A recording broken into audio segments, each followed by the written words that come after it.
The lunch rush hit Bella Vista like a tidal wave every Tuesday. Marcus Henderson wiped sweat from his brow as he balanced 3 plates on his left arm while checking orders on the restaurant's tablet. His back ached from the 16-hour shift yesterday, 8 hours here and another 8 at the convenience store in his neighborhood. The fancy lighting of the Manhattan restaurant cast shadows under his eyes, highlighting 4 years of exhaustion that seemed permanently etched into his 28-year-old face. "Order up for table 12, called the head chef, sliding a plate of $47 lobster risotto across the counter. Marcus grabbed it without looking up. He'd mastered the art of invisibility in this restaurant, a skill that wealthy patrons seemed to appreciate. They wanted their food to appear magically, without acknowledging the human being who brought it.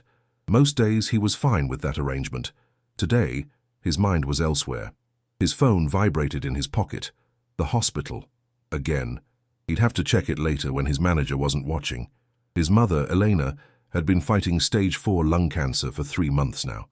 The medical bills had reached $22,000 last week, and the collection agency calls were becoming more frequent and threatening. "Henderson!" his manager barked from across the dining room. "Line's building up at the counter. I need you on register now." Marcus nodded, quickly delivering the risotto before making his way to the front of the restaurant. The lunch counter queue stretched toward the door, impatient executives in tailored suits checking Rolex watches and tapping designer shoes. "I'll be with everyone as quickly as possible," Marcus announced to the line, his customer service voice sliding into place like a mask. He turned to the first customer, a balding man in a pinstripe suit who didn't bother looking up from his phone. "Welcome to Bella Vista. Today's special is pan-seared sea bass with truffle-infused—" "Just give me the salmon salad and sparkling water," the man interrupted, sliding a platinum card across the counter without eye contact. Marcus processed the order, calculated the 15% automatic gratuity, and moved to the next customer, then the next, and the next. Each face blurred into a parade of privilege that Marcus could never afford to join. As he worked, his mind calculated the cruel mathematics of survival. If he picked up 3 extra shifts this week, if he skipped lunch for the next 14 days, if he could convince the hospital to accept another partial payment. The phone in his pocket vibrated again. The knot in his stomach tightened. "Next, please," he called automatically. A woman approached the counter. She wore a cream Chanel coat that probably cost 6 months of his salary. Her silver-streaked dark hair was pulled back in an elegant twist, and a black handbag hung from her forearm, the kind featured in magazine ads, with no price listed, because if you had to ask, you couldn't afford it. "Good afternoon," Marcus recited, eyes on the register. "Today's special is just an Americano and a plain croissant, please." Her voice was soft but clear, with a hint of warmth that momentarily cut through the mechanical fog of his day. Marcus nodded without looking up, punching in the order. "That'll be $12.75. She handed him a matte black credit card, the kind reserved for clients who measured their wealth in billions, not millions. Marcus swiped it, handed it back, still avoiding eye contact as he'd learned to do with the wealthiest clients. They preferred efficiency over friendliness. "Your order number is 42. Please wait at the pickup counter." Instead of moving away like most customers, she lingered. Marcus felt her eyes on him as he turned to the next person in line. Something about her gaze made the hair on the back of his neck stand up. Not threatening, but unsettlingly familiar in a way he couldn't place. Through the next 15 minutes, as Marcus processed orders for 23 more customers, he noticed the woman hadn't moved to one of the empty tables. She stood near the pickup counter, occasionally pretending to check her phone, but her eyes kept returning to him with an intensity that made him increasingly uncomfortable. When her order was ready, Marcus called out, "Number 42. She approached slowly, her eyes never leaving his face. As he handed her the paper bag and coffee, their fingers brushed. A jolt of recognition flickered in his mind. Something about those delicate hands stirred a memory he couldn't quite grasp. "Thank you, Marcus," she said softly. He froze. His name tag only showed his last name. "How did you—" "You have the same scar," she continued, her voice barely above a whisper. She gestured to the small mark above his left eyebrow. "From when you fell, trying to get mangoes from the abandoned yard, remember? You needed 7 stitches. I held your hand in the emergency room because your mother was too drunk to come." Marcus stared at her, truly seeing her face for the first time. Those piercing blue eyes, the small dimple in her right cheek when she spoke, the gentle way she tilted her head slightly to the left, a habit from childhood when she was trying not to cry. "I've been looking for you for 17 years, she said, her voice trembling slightly. "I hired private investigators. I searched social media, public records, anything that could lead me to you." The coffee cup slipped from Marcus's hand, spilling across the counter. Behind him, customers grumbled about the delay. His manager shot him a warning look. But Marcus couldn't move, couldn't speak, couldn't process what was happening. "I'm sorry to surprise you like this," the woman continued. "I saw your photo when a co-worker showed me this restaurant's website last week. I couldn't believe it was really you." Marcus's throat felt tight, his vision blurring at the edges. It couldn't be. It wasn't possible. "Sarah?" he finally managed, the name feeling foreign and familiar all at once on his tongue. She nodded, tears forming in her eyes. "I think we have a lot to catch up on," she said, glancing at his manager, who was now approaching with a concerned expression. "When does your shift end?" Before Marcus could answer, his phone vibrated again. The hospital. His mother. The $22,000. Reality came crashing back. I can't," he stammered. "My mother. She's sick. I need this job." "I can't." Sarah Mitchell, the girl who once shared her peanut butter sandwiches with him when he was hungry, who taught him to read when he missed school, who promised to find him again someday, placed her business card on the counter. "Call me when you're ready," she said. "I'll be waiting. I've always been waiting." She turned and walked toward the exit, leaving Marcus standing motionless, the past and present colliding in his mind as customers continued to form an impatient line in front of him, oblivious to the earthquake happening in his world. The manager reached his side. "Henderson, what's the hold-up? We've got customers waiting." Marcus nodded automatically, tucking Sarah's card into his pocket with trembling fingers as he struggled to regain his composure. How could the little girl from the Bronx housing project now be dressed in Chanel, carrying a purse worth more than his car? "Sorry, sir," he mumbled, turning back to the register. "Next customer, please." But as the next wealthy patron approached, Marcus's mind was 17 years in the past, with a skinny 11-year-old girl who'd promised that someday she'd be rich enough to save them both from poverty, a promise he'd long ago filed away with all his other broken childhood dreams. Marcus moved through the rest of his shift in a daze. The golden business card burned in his pocket like a hot coal. Sarah Mitchell, the same name she'd had as a child. The family that adopted her must have kept her first name and given her their last. Every time he reached into his apron for a pen or order pad, his fingers brushed against the embossed lettering. Sarah Mitchell, Chief Executive Officer, Mitchell International. "Henderson, you're spilling water again," his manager warned as Marcus overfilled a glass, his attention elsewhere. "That's the third time today. What's going on with you?" "Sorry, Mr. Dawson, just tired." His manager softened slightly. "Look, I know you're working yourself to death between here and that convenience store. Maybe take a break after your shift. You look like you've seen a ghost." A ghost. That was exactly what it felt like. The ghost of a promise made 17 years ago in a rundown apartment in the Bronx. Two children huddled by a window with a broken latch, watching snowflakes fall on the dirty street below, dreaming of escape. "I'm okay," Marcus insisted, mopping up the spilled water. "Just need to focus." The afternoon dragged by, each minute stretching like an hour. At 3:45, his phone vibrated again. This time, Marcus slipped into the employee bathroom to answer. "Hello? Mr. Henderson?" A sympathetic female voice. "This is Nurse Benson from Memorial Hospital. Your mother's condition has stabilized, but Dr. Ramirez would like to discuss adjusting her treatment plan. Would you be able to come in tomorrow morning?" Adjusting her treatment plan. Code for, "We need to talk about money." Is she okay right now?" "She's resting comfortably," the nurse assured him. "The pain management is working, but the doctor wants to discuss next steps." Next steps. More treatments they couldn't afford. More debt they'd never escape. "I'll be there at 8, Marcus promised. "Please tell her I'm coming." He ended the call and leaned against the cold tile wall, closing his eyes.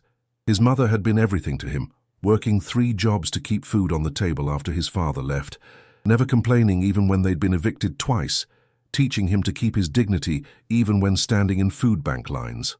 The thought of losing her twisted in his chest like a knife, and now on this already impossible day, Sarah Mitchell had reappeared like a mirage in the desert of his life. Sarah.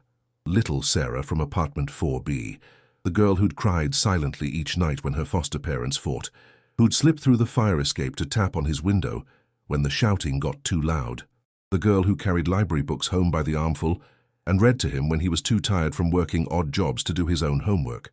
The card in his pocket seemed to grow heavier. CEO, Mitchell International, the hotel chain with properties in 47 countries, the same Sarah who once wore his too big sweaters when her foster parents forgot to buy her winter clothes. Marcus splashed cold water on his face and returned to the dining room. 2 more hours. Just 2 more hours, and then he could figure out what to do about the ghost from his past. At 6 o'clock, Marcus hung up his apron and collected his tips, $107. Not bad for a Tuesday. Every dollar helped chip away at the mountain of hospital bills. "Henderson," Mr. Dawson called as Marcus headed for the door. "That woman who came in earlier, the one you spilled coffee for, she left something for you." He handed Marcus a sealed envelope.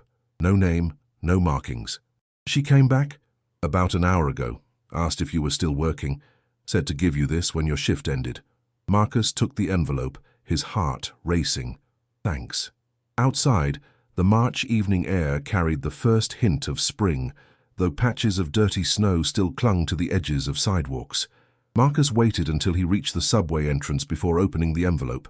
Inside was a check, made out to Memorial Hospital, for $25,000, and a note, written in elegant handwriting that somehow still retained the careful precision of the little girl who'd taught herself penmanship from library books. "Marcus, remember when we were 10, and you got pneumonia because your apartment had no heat? I promised that someday I'd make sure you never had to worry about medical bills again. This is just the beginning of keeping that promise. Please let me help your mother. Meet me at Central Park, Cherry Hill Fountain, 7 p.m. tonight if you can. Sarah." Marcus leaned against the subway entrance, the check trembling in his hand. $25,000, enough to cover his mother's existing bills and buy time for more treatment. His vision blurred with tears as the memory crashed into him, lying on his threadbare mattress, shivering with fever, while Sarah covered him with every blanket she could find, promising through her own tears that she'd take care of him someday. He'd never believed her. Not really. Children made impossible promises all the time, but she'd remembered. For 17 years, she'd remembered. The subway ride to his apartment in Queens took 43 minutes. In his cramped studio, Marcus showered quickly, changing from his waiter's uniform into the nicest clothes he owned. Dark jeans with no visible wear and a blue button-down shirt he kept for job interviews. He checked his watch. 6:25. If he hurried, he could make it to Central Park by 7. As the subway carried him back to Manhattan, Marcus tried to process the impossible day. The practical part of his brain, the part shaped by years of disappointment and struggle, warned him this could be a cruel trick.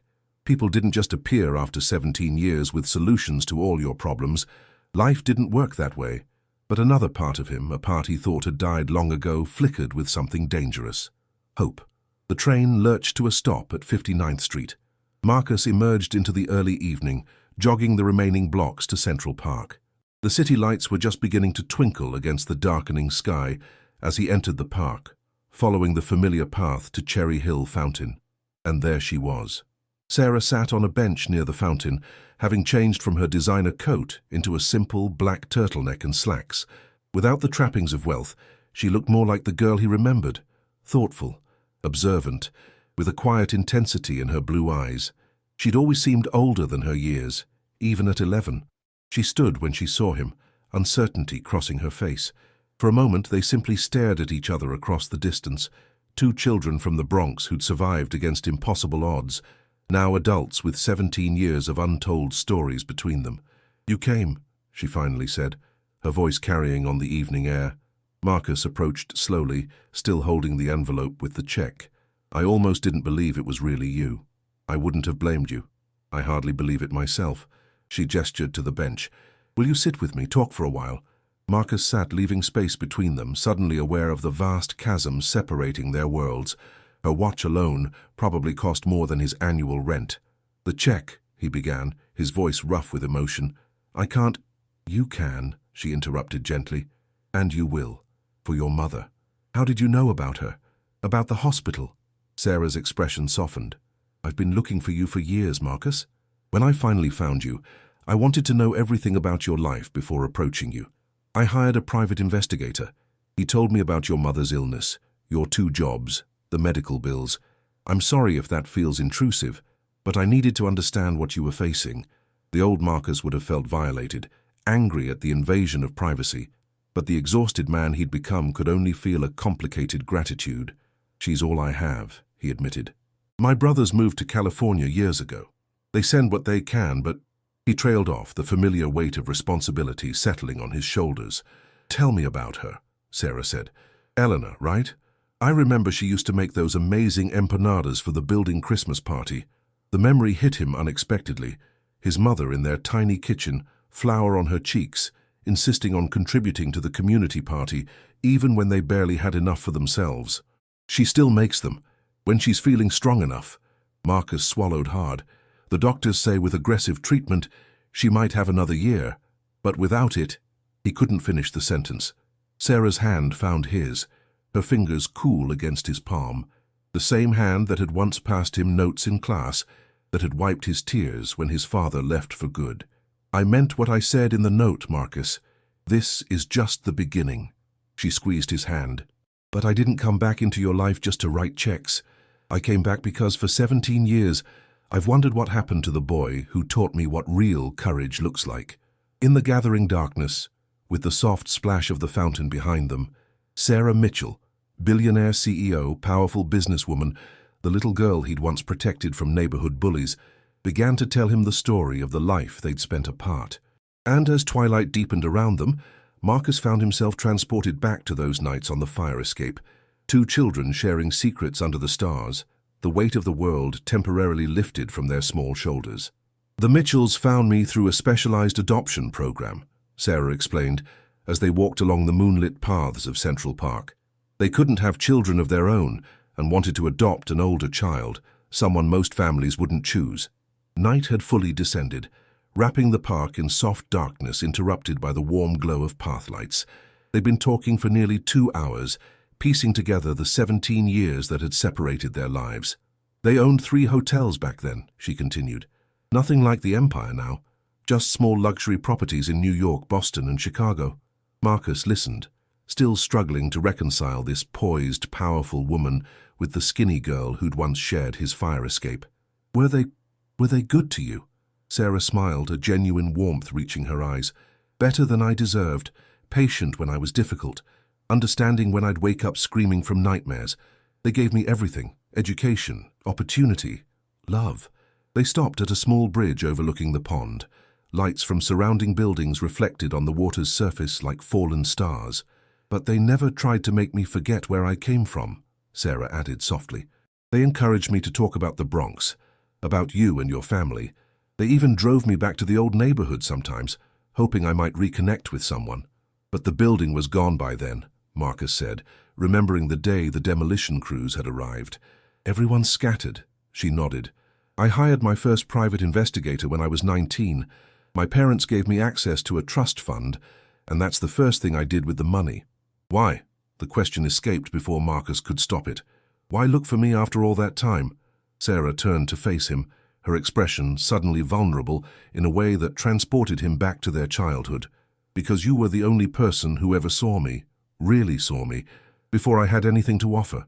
You shared your food when you were hungry yourself. You taught me to stand up to bullies. You showed me what it means to be brave when everything is falling apart. Her voice caught. How could I not look for you? Marcus gripped the bridge railing, memories washing over him in waves. I'd tried to find you too, you know, for the first few years. I'd go to the library and search for adoption records, but they were sealed. I even saved up for a bus ticket to Connecticut once, thinking maybe I could find your new family. What happened? Reality happened. His voice hardened slightly. Dad left for good. Mum's drinking got worse before it got better. My brothers needed someone to look after them. There was never enough money, never enough time. He shook his head. Dreams don't put food on the table. They continued walking, their conversation flowing from past to present, filling in the vast spaces between who they had been and who they had become. Sarah spoke of Harvard at 16, of expanding her adoptive parents' business into 47 countries, of the loneliness that often accompanied her success. Marcus told her about dropping out of community college to support his family, about his deferred dreams of becoming a nurse, about holding his mother's hand through 6 rounds of chemotherapy. "What about your brothers?" Sarah asked, as they found another bench near the boathouse. "Michael's in San Francisco working for a tech company. David's in Los Angeles, trying to break into acting." Marcus smiled faintly. "They got out. I'm glad. And you stayed to take care of your mother." It wasn't a question, but Marcus nodded anyway. Someone had to. Sarah's expression shifted, determination replacing nostalgia. "I meant what I said in my note, and what I said at the restaurant. This is just the beginning." She leaned forward, her eyes intense in the lamplight. "Let me help you, Marcus. Not just with the hospital bills. With everything." Marcus felt a familiar wall rising inside him, pride built from years of independence, of being the one others relied on. "I can't just take your charity." "It's not charity," she insisted. "It's repayment of a debt I've carried for 17 years. I was a kid. I didn't do anything special." Sarah's laugh held no humor. "That's exactly what makes it special, Marcus. You didn't think sharing your last bit of food was extraordinary. You didn't think teaching me to read when you should have been playing was a sacrifice. You just did it because that's who you were." She paused. "Who you still are." His phone vibrated. The hospital again. Sarah noticed his expression change. "Go ahead," she urged. "Answer it." Marcus stepped away, speaking quietly with the night nurse. When he returned, his face was drawn with fresh worry. "My mother's fever is back. They're adjusting her medication." Sarah stood immediately. "Let's go see her. Now. It's almost 10 o'clock. I have some influence at Memorial." Her tone made it clear this was an understatement. "They'll let us in." 30 minutes later, they walked through the hushed corridors of Memorial Hospital, their footsteps echoing on the polished floors. The night staff nodded respectfully to Sarah, not with the deference shown to wealth, but with the professional courtesy extended to someone with authority. Outside Elena Henderson's room, Marcus hesitated. "She's very weak. The treatments take everything out of her." Sarah touched his arm gently. "I remember her strength, Marcus. It's where you got yours." They entered the dimly lit room together. Elena lay against white pillows, her once vibrant face now hollow, skin stretched tight over cheekbones. An IV dripped steadily beside her. Despite her frailty, her eyes lit with recognition when she saw her son. "Marcus," she whispered, reaching out a thin hand. "You didn't have to come tonight. I told the nurse not to worry you. I always want to know, Mom." He took her hand, pressing a kiss to her papery skin. "I brought someone to see you. Someone from a long time ago." Elena's eyes shifted to Sarah, confusion crossing her face before gradually giving way to astonishment. "It can't be," she breathed. "Little Sarah from 4B." Sarah stepped forward, tears welling in her eyes. "Hello, Mrs. Henderson. It's been a long time." "Oh my God." Elena's free hand covered her mouth. "Look at you, all grown up and so beautiful." "She found me, Mum," Marcus explained, his voice thick with emotion. "After all these years." Elena's eyes moved between them, decades of memories swimming in their depths. "You two were inseparable, always climbing that fire escape, always whispering secrets." A weak smile touched her lips. "I used to worry about that rusty old thing collapsing." Sarah laughed softly, moving to Eleanor's other side. "Your son saved me more times than I can count, Mrs. Henderson. I've never forgotten. He's a good boy. Always was." Eleanor squeezed Marcus's hand, her strength surprising despite her condition. "Takes care of everyone but himself." "That's what I was just telling him," Sarah agreed, "which is why I'm here to help." Eleanor's eyes narrowed slightly, maternal instinct cutting through her weakness. "Help how?" Sarah explained about the check, about her plans to ensure Eleanor received the best possible treatment. She spoke with quiet confidence, not as a wealthy benefactor bestowing charity, but as family fulfilling an obligation too long delayed. When she finished, Eleanor was silent for a long moment, studying Sarah's face with the piercing insight of a mother who had seen too much of life to be easily impressed. "You're not doing this out of pity," she finally said. It wasn't a question. "No, ma'am." Sarah's voice was steady. "I'm doing it because your son taught me that real family isn't about blood. It's about who stands by you when the world falls apart." Eleanor nodded slowly, something like peace settling over her features. "He needs to finish school," she said, her gaze shifting to Marcus. "Always wanted to be a nurse, has the heart for it." Mom, we don't need to talk about that now, Marcus interjected, embarrassed. When else? Elena challenged, a flash of her old fire returning. I'm not getting any younger or healthier, am I? She turned back to Sarah. He had a scholarship, had to drop out when I got sick. I know, Sarah said quietly. And he will finish, Mrs. Henderson. I promise you that. The moment hung between them. 3 lives reconnected through memory and hope, through promises made and kept against impossible odds. In the sterile hospital room, with machines beeping steadily in the background, the boundaries between past and present seemed to blur. A nurse entered, breaking the spell. I'm sorry, but visiting hours are long over. Ms. Mitchell, even with your foundation's connection to the hospital, I have to insist Mrs. Henderson gets her rest. Of course, Sarah stood, smoothing her slacks. We'll come back tomorrow. Eleanor caught Sarah's hand before she could move away. You found him, she whispered, her voice suddenly urgent. After all this time, you found my boy. Sarah leaned down, pressing a gentle kiss to the older woman's forehead. I never stopped looking. In the hallway outside, Marcus leaned against the wall, overwhelmed by the day's events. I still can't believe any of this is happening. Sarah stood before him, her professional composure momentarily abandoned. She looked smaller somehow, more like the girl he remembered. I have a car waiting downstairs. Let me drive you home. I can take the subway. Marcus, she said his name with gentle exasperation. At some point you're going to have to let me help you. The elevator doors opened, and they stepped inside. As they descended, Marcus studied her reflection in the polished metal doors. Why didn't you just have someone else deliver the check? Why come yourself? Why now? Sarah's eyes met his in the reflection. Because some debts can't be paid with money. The elevator reached the lobby, doors sliding open with a soft chime. And because I made a promise to an 11-year-old boy that I intend to keep. They walked through the quiet hospital lobby toward the exit, neither speaking. Outside, a sleek black car waited at the curb, driver standing attentively by the rear door. As they approached the vehicle, Sarah suddenly stopped, turning to face Marcus fully. Tomorrow morning, she said, I'm having your mother transferred to Mitchell Memorial Wing, our family's private medical center. She'll have the best oncologists in the country. And I've already spoken to NYU School of Nursing. They're holding a place for you in their accelerated program starting next month. Sarah, I'm not finished, she continued, her voice gentle but firm. I have a position waiting for you at the Mitchell Foundation once you graduate, directing our healthcare initiatives for underserved communities. The salary starts at $250,000 per year, with full benefits. Marcus stared at her, speechless. I know it's overwhelming, she acknowledged, but I've waited 17 years to keep my promise. I don't want to wait any longer.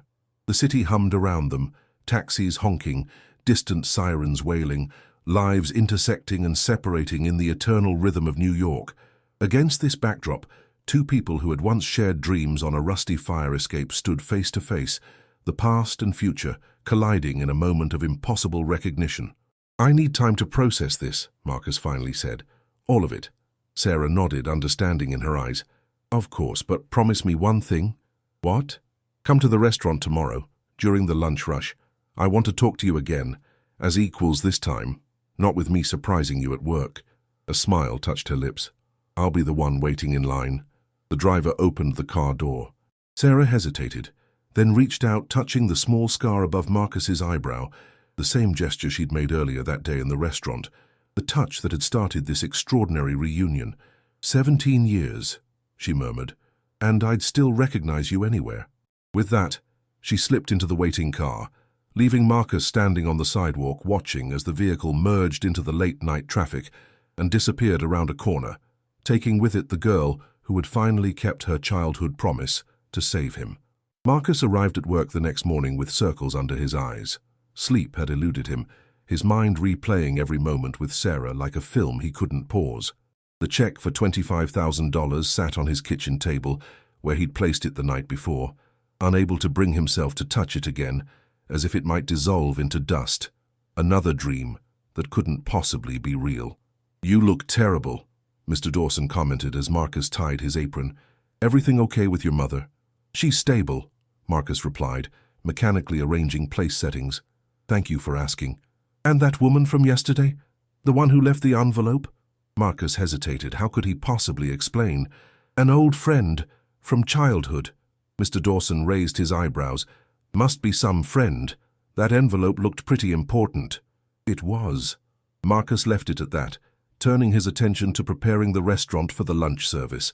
The morning crawled by in a haze. Marcus moved through his tasks automatically, refilling salt shakers, polishing silverware, memorizing the day's specials. But his eyes kept drifting to the entrance, scanning each new customer who walked through the door. Would she really come? Or had last night been a fever dream, a desperate fantasy born from years of exhaustion and worry? At 11:30, the first lunch customers began to arrive. Businessmen in tailored suits, women in designer dresses. The usual parade of Manhattan wealth that Marcus had learned to serve without truly seeing. At 12:15, the line at the counter stretched to the door. Marcus worked the register methodically, processing orders with practiced efficiency, all while a clock ticked loudly in his mind. Where was she?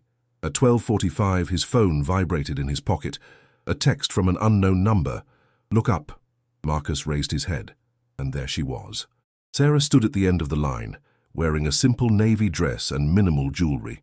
Her hair fell loose around her shoulders, making her look younger, more like the girl he remembered. Despite her understated appearance, she still radiated a quiet confidence that set her apart from the hurried lunch crowd. Their eyes met across the busy restaurant. Sarah smiled, a private, knowing smile that transported Marcus instantly back to their childhood, to notes passed in class and secrets shared on the fire escape. For the next 17 minutes, Marcus continued serving customers, hyper-aware of Sarah's steady progression toward the front of the line.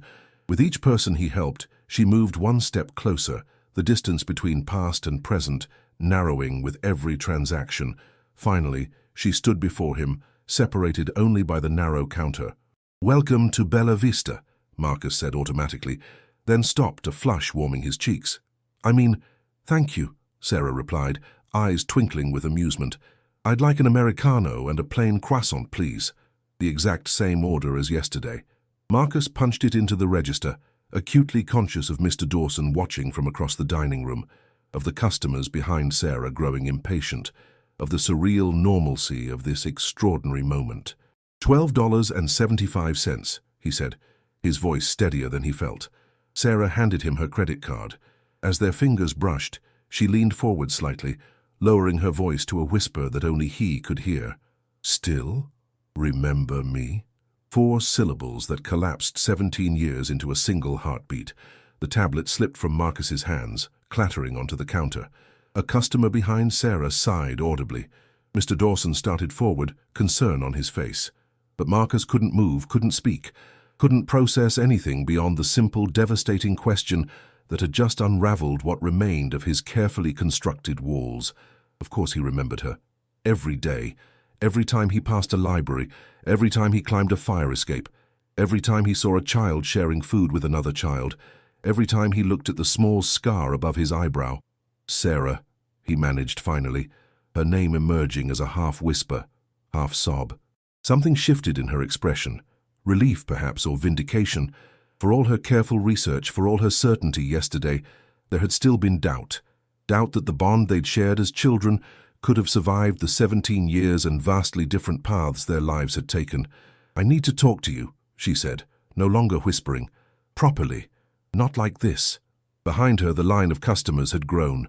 Several were checking watches, shifting impatiently. Marcus was acutely aware of Mr. Dawson approaching, of the precarious position of his job, the job he desperately needed for his mother's medical bills, the job that no longer needed to define his future, if Sarah's promises were real. "I'm working," he said helplessly. Sarah turned, surveying the restaurant with the practiced eye of someone accustomed to assessing situations quickly. She spotted Mr. Dawson and stepped aside to intercept him. "Excuse me," she said, extending her hand. "So you must be the manager. I'm Sarah Mitchell." Marcus couldn't hear the rest of their conversation over the buzz of the restaurant, but he watched in astonishment as Mr. Dawson's expression transformed from concern to surprise to something approaching awe. Sarah spoke with easy authority, occasionally gesturing toward Marcus. Mr. Dawson nodded repeatedly, his posture becoming increasingly deferential. After 3 minutes of conversation, Sarah returned to the counter. "Mr. Dawson following a respectful distance behind. "Henderson," he said, an unfamiliar note in his voice. Ms. Mitchell has explained the situation. You can take the rest of the day off. Paid leave, of course. Marcus stared at his manager, then at Sarah. What did you... I simply explained that you're being considered for a position with the Mitchell Foundation, Sarah said smoothly, and that we need to conduct an interview today. The Mitchell Foundation, Mr. Dawson repeated, clearly impressed. A tremendous opportunity, Henderson. You should be proud. Marcus untied his apron with numb fingers, still processing the sudden shift in his reality. 24 hours ago, he'd been invisible to people like Mr. Dawson, just another struggling waiter in a city full of them. Now, because Sarah Mitchell had whispered 4 words across the counter, doors were opening that he hadn't even known existed. Thank you, sir, he managed. Take all the time you need, Mr. Dawson assured him, in a tone he'd never used with Marcus before. Your position will be waiting when you return. If I return, Marcus thought, the possibility both terrifying and exhilarating. 5 minutes later, they were seated in a quiet corner of Central Park, paper cups of coffee warming their hands against the March chill. You didn't have to do that, Marcus said, breaking the silence. Do what? Whatever you said to Mr. Dawson. Using your influence like that. Sarah's gaze was steady. I've spent 17 years building that influence, Marcus. What's the point if I can't use it to help the people who matter? And I matter. After all this time, you always mattered. Her voice softened. That's what I've been trying to tell you. A jogger passed by, breath clouding in the cool air. Children laughed on a nearby playground. The everyday rhythm of the city continued around them, oblivious to the reconstruction of 2 lives taking place on a park bench. I spoke with your mother's doctor this morning, Sarah said, changing the subject. Dr. Ramirez has agreed to transfer her care to our facility. The ambulance is scheduled for tomorrow morning, if that's acceptable to you. Marcus stared into his coffee. You've already arranged everything. Is that a problem? It's just... He struggled to articulate the complex emotions swirling inside him. For years, I've been the one making decisions, handling arrangements, taking care of everything. And now, suddenly, you're here, fixing problems I couldn't solve with one phone call. I'm not trying to take control away from you, Sarah said gently. I'm trying to share the burden you've carried alone for too long. But why? The question that had haunted him since yesterday finally broke free. Why me? Why now? You could help anyone with your resources. There are millions of people struggling just like my family. Sarah set her coffee aside, turning to face him fully. Do you remember the day they came to take me away? The social workers. The memory hit Marcus with physical force. Sarah's desperate face at the window of the car, her palms pressed against the glass as she screamed his name. His own voice raw from shouting as the vehicle disappeared around the corner. I remember, he said quietly. I made a promise that day, she continued, not just to find you again, but to become someone who could change lives, someone with the power to make sure no other children would be separated from the people they loved because of poverty or circumstance. She took a deep breath. The Mitchell Foundation has helped thousands of families stay together. We've built housing, funded education programs, created medical clinics in underserved neighborhoods. Marcus looked up, seeing her, truly seeing her, for perhaps the first time since their reunion, not as the wealthy woman who'd appeared in his restaurant, not as the ghost of the little girl he'd once known, but as the remarkable person she'd become. You did all that because of what happened to us? Sarah nodded, emotion making her voice rough. Every building I've put my name on, every check I've signed, every policy I've influenced, it all started with a promise I made to a terrified 11-year-old boy watching through a window as they took me away. The weight of her words settled between them, heavier than the check for $25,000, more valuable than any job offer or medical treatment. I never forgot you, Marcus, she continued, reaching for his hand. Not for a single day, and I never stopped looking for you. When my investigator finally tracked you down 3 weeks ago, I almost couldn't believe it. After all these years, all these false leads, to find you less than 5 miles from the Mitchell Tower. She smiled through tears forming in her eyes. Working 16 hours a day to pay your mother's medical bills, just as I always knew you would be. Taking care of everyone but yourself. Marcus felt something breaking open inside him. A dam constructed of years of hardship, of dreams deferred, of believing that some people were simply destined to struggle while others thrived. I don't know if I can accept everything you're offering, he admitted. It feels like too much. Then start small, Sarah suggested. Accept the help for your mother. Let me pay for your education. The job at the foundation can wait until you're ready. She squeezed his hand. I've waited 17 years, Marcus. I can wait a little longer. A light snow began to fall. Unusual for late March, delicate flakes spiraling down to dust their shoulders. They both looked up simultaneously, then back at each other with matching smiles of recognition. Snow, Sarah whispered. Like the day you left, Marcus finished. In that moment, with snowflakes melting in Sarah's dark hair and the vast expanse of possibility suddenly opening before him, Marcus made his decision. He would accept Sarah's help, not because he deserved it or because she owed him anything, but because sometimes love traveled across decades to find its way home. Okay, he said simply. Sarah's smile was like sunrise after the longest night. Okay? For my mother. For school. The rest? We'll see. She nodded, understanding the magnitude of what he was accepting and what he was reserving judgment on. One step at a time. As they sat together in the gently falling snow, the years between them seemed to fold like origami, creasing and reconfiguring until past and present aligned in perfect symmetry. Two children who had once shared dreams on a fire escape were now adults with the power to make those dreams reality, not just for themselves but for others like them. Still remember me? Sarah had whispered across the counter. The answer was written in every choice Marcus had made since she was taken away. In his sacrifice for his family, in his deferred dreams, in his unwavering commitment to care for others, even at great personal cost. He had remembered her by becoming the man she always believed he could be, and she had remembered him by becoming powerful enough to save them both. 6 months later, Marcus stood at the window of his mother's private room in the Mitchell Memorial Wing, watching summer rain trace patterns down the glass. Behind him, Elena Henderson sat propped against pillows, her complexion healthier than it had been in years, her once thin frame gradually regaining substance.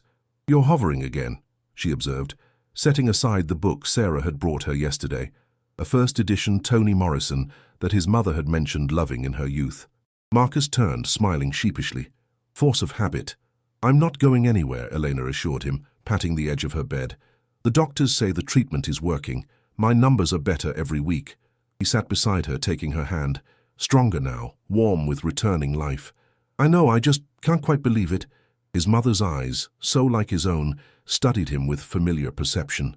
"That makes two of us." The experimental treatment Sarah had arranged, a therapy so new it was available at only 3 hospitals nationwide, had reduced Elena's tumors by 60%. The doctors spoke cautiously of remission, of years rather than months, of possibility rather than inevitability. "Did you finish your paper for the nursing ethics class?" Elena asked, smoothly changing the subject as she always did when discussions of her health threatened to overwhelm him. "Submitted it last night. Professor Jenkins says I'm on track for top honors." Pride illuminated his mother's face. "My son, the straight-A student." Marcus ducked his head, still uncomfortable with praise, despite the confidence he'd gained in recent months. The accelerated nursing program at NYU was challenging, but after years of working 16-hour days, academic demands seemed almost manageable in comparison. A soft knock at the door interrupted their conversation. Sarah entered, carrying a small bouquet of wildflowers, not the elaborate arrangements she could easily afford, but simple blooms that reminded them all of the vacant lot behind their old apartment building where patches of beauty had somehow survived against concrete and neglect. "Good morning," she greeted them, leaning down to kiss Elena's cheek before setting the flowers on the bedside table. "How are we feeling today?" "Strong enough to tell you both to stop treating me like I'm made of glass," Eleanor replied, though her fond expression softened the rebuke. "And ready to get out of this room for a while." "Perfect timing," Sarah said. "I was hoping you'd join us for lunch in the garden. The rain stopped and the kitchen has prepared your favorite empanadas." Elena's eyes brightened. "How you convinced them to make my recipe?" "The head chef was appropriately humbled when I told him yours were better than anything served in his 5-star restaurants." Sarah winked. "He's been trying to perfect them for weeks now." 20 minutes later, the 3 of them sat in the hospital's private garden, sheltered by a glass pergola still glistening with raindrops. Sunlight broke through dispersing clouds, casting dappled patterns across the table, laden with food that honored Elena's Dominican heritage. As his mother delightedly critiqued the chef's interpretation of her recipes, Marcus watched Sarah, her attentive expression, her genuine interest in Elena's culinary opinions, The way she'd seamlessly integrated herself into their lives without ever making them feel indebted. Over the past 6 months, she had become family in every way that mattered, their shared history providing a foundation for a relationship that continued to evolve in ways none of them could have predicted. The scholarship Sarah had arranged covered not just Marcus's tuition, but all living expenses, allowing him to focus entirely on his studies. He'd moved into an apartment closer to the hospital and school, modest by Sarah's standards, but luxurious compared to the cramped studio he'd inhabited before. His former managers at Bella Vista and the convenience store had received generous severance packages when he'd finally given notice, along with recommendations for promising employees who could benefit from the Mitchell Foundation's professional development programs. "Earth to Marcus," Elena's voice broke through his reverie. "Sarah asked you a question." "Sorry," he said, refocusing. "Just thinking." "Dangerous habit," Sarah teased, the easy banter between them now as natural as breathing. "I was asking if you've considered my offer." The offer to join her at the upcoming gala celebrating the Mitchell Foundation's new healthcare initiative for underserved communities. To stand beside her publicly for the first time, not as a recipient of her philanthropy, but as a partner in creating it. "I'm still thinking about it," he admitted. Eleanor made a sound of exasperation. "What's there to think about? It's time people like us had a seat at these tables." "Your mother's right," Sarah said, her tone light, but her eyes serious. "The people making decisions about community health programs rarely come from those communities. Your perspective would be invaluable." Marcus understood the significance of what Sarah was proposing. This wasn't charity or payment of an old debt. It was recognition of his worth beyond their shared history, beyond the role he'd played in her childhood. "I'll go," he decided, "but on one condition." Sarah raised an eyebrow. "Which is?" "I don't want to be introduced as your childhood friend or as a scholarship recipient.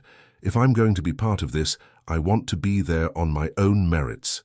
Sarah studied him, respect evident in her expression. "Agreed. You'll be introduced as what you are, a promising nursing student with invaluable first-hand experience in community healthcare challenges." Elena beamed at them both, maternal satisfaction radiating from her strengthening frame.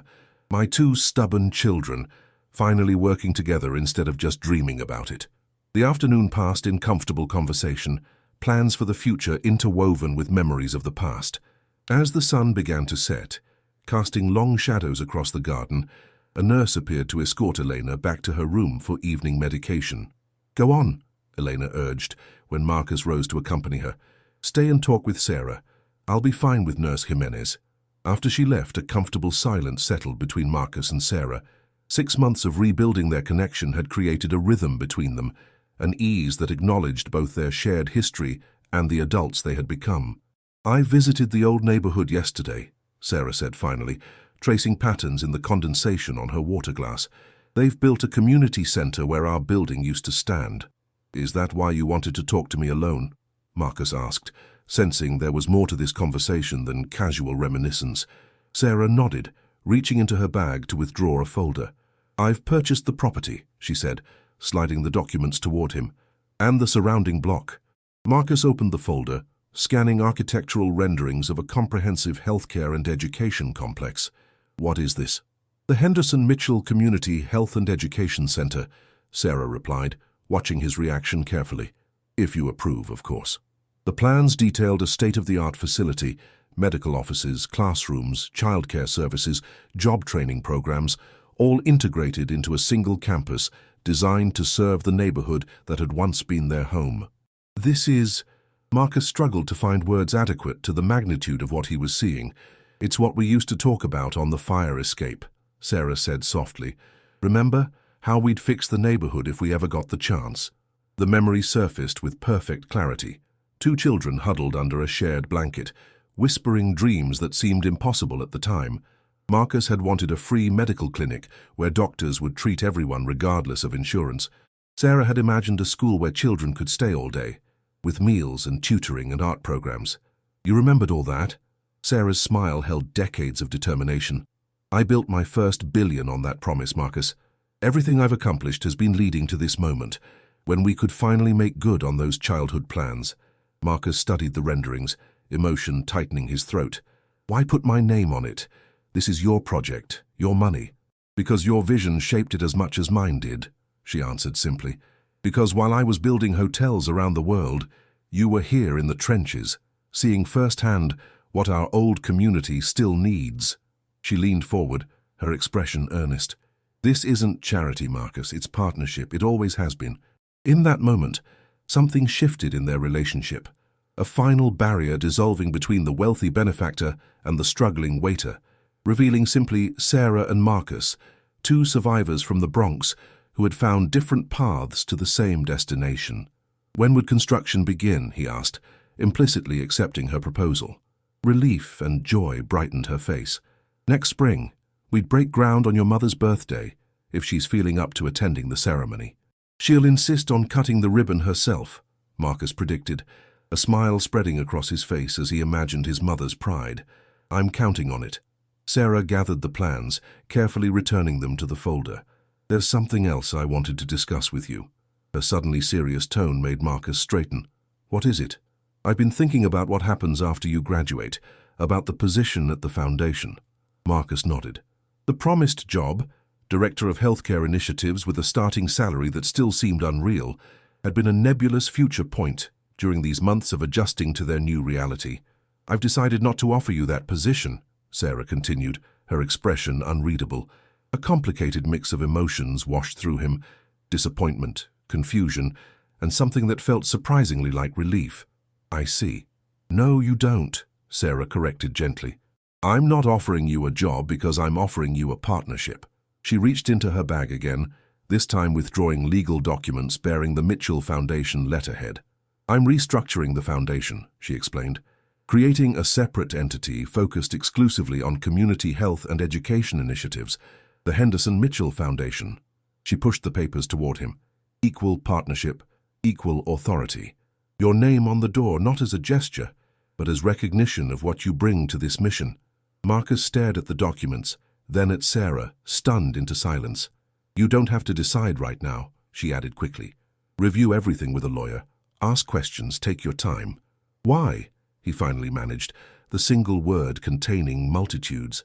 Sarah's expression softened, vulnerability replacing the business-like demeanor she'd adopted while presenting the proposal. Because 17 years ago I made a promise to a boy who showed me what true generosity looks like, because everything I've built has been leading to this moment. Because, her voice caught slightly, some debts can never be repaid with money alone.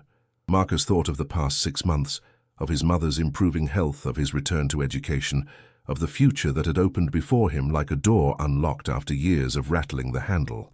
He thought of the check that had started it all, the whispered, "Still remember me," that had changed everything. But mostly he thought about the 11-year-old girl who had once promised to save him, and the remarkable woman she had become to keep that promise. I'll need to finish school first, he said finally. Sarah's smile was radiant with understanding. Of course, the foundation will be waiting when you're ready. As twilight deepened around them in the garden, Marcus reached across the table to take Sarah's hand. The same hand that had once passed him notes in class, that had wiped his tears when his father left, that had pressed against a car window as social workers took her away. Thank you, he said simply, for remembering me. Always, she replied, the single word an echo of the promise made 17 years ago and kept against impossible odds. 2 months later, Marcus stood at the podium of the Mitchell Foundation's annual gala, adjusting the microphone with steady hands. The ballroom before him glittered with wealth and influence. Business leaders, politicians, celebrities, all gathered to support Sarah's vision for community transformation. Elena sat in the front row, resplendent in a gown chosen by Sarah, her recovery continuing to defy medical expectations. Beside her, Sarah watched Marcus with quiet pride, her billion-dollar empire momentarily secondary to this milestone in their shared journey. Good evening, Marcus began, his voice clear and confident. My name is Marcus Henderson. Many of you know me as Sarah Mitchell's childhood friend, the waiter she recognized in a restaurant after 17 years of separation. A murmur rippled through the crowd. The story had become something of a legend in certain circles, embellished with each retelling. But that's only part of the story, Marcus continued. What happened when Sarah whispered, "Still remember me?" Across that restaurant counter wasn't just a reunion. It was the fulfillment of a promise made by 2 children who believed they could change the world if given the chance. As he spoke of their childhood, of the dreams shared on a rusty fire escape, of the years spent apart and the extraordinary reunion that had changed everything, Marcus watched understanding dawn in the eyes of the powerful people before him. By the time he introduced the plans for the Henderson Mitchell Community Health and Education Center, checkbooks were already emerging from designer jackets and handbags. Later, as donors crowded around them with congratulations and pledges of support, Sarah leaned close to whisper in Marcus's ear. "We did it," she said simply. "We kept our promise." Marcus looked around the room, at his mother laughing with a former First Lady, at hospital administrators taking notes on his suggestions for community outreach, at Sarah beside him, still the same determined girl beneath the polished exterior of a billionaire CEO. "No," he corrected gently. "We're just getting started."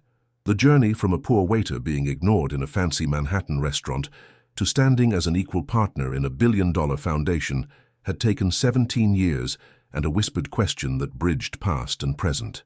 But as Marcus looked toward the future, toward the community center that would rise from the ashes of their childhood home, toward the lives they would change together, toward the promise finally fulfilled, he understood that some connections transcend time and circumstance, some promises are worth waiting for, and sometimes the most powerful words in the world are simply, "Still remember me?" Life rarely offers second chances as profound as the one that began that ordinary Tuesday in a restaurant line. For Sarah and Marcus, the miracle wasn't just in finding each other again after 17 years. It was in discovering that despite the vastly different paths their lives had taken, they remained at heart the same children who had once shared dreams on a fire escape in the Bronx, believing that someday they would change the world together. And now they would. Our connections to others shape us in ways we can barely comprehend. Sometimes, the hand that reaches out to us in our darkest moments belongs to someone whose life we touched when we weren't looking. The kindness we show today may return to us years later, when we need it most. Perhaps the most valuable lesson from Marcus and Sarah's story is that true wealth isn't measured in dollars, but in the lives we touch, the promises we keep, and the love we share across time and circumstance. No matter where you are in your journey, remember that the relationships you build along the way may one day become your greatest treasure, your unexpected salvation, your path home. If this story touched your heart, share it with someone who needs to be reminded that they matter, that they are remembered, that the good they put into the world never truly disappears. It just takes time to find its way back to them.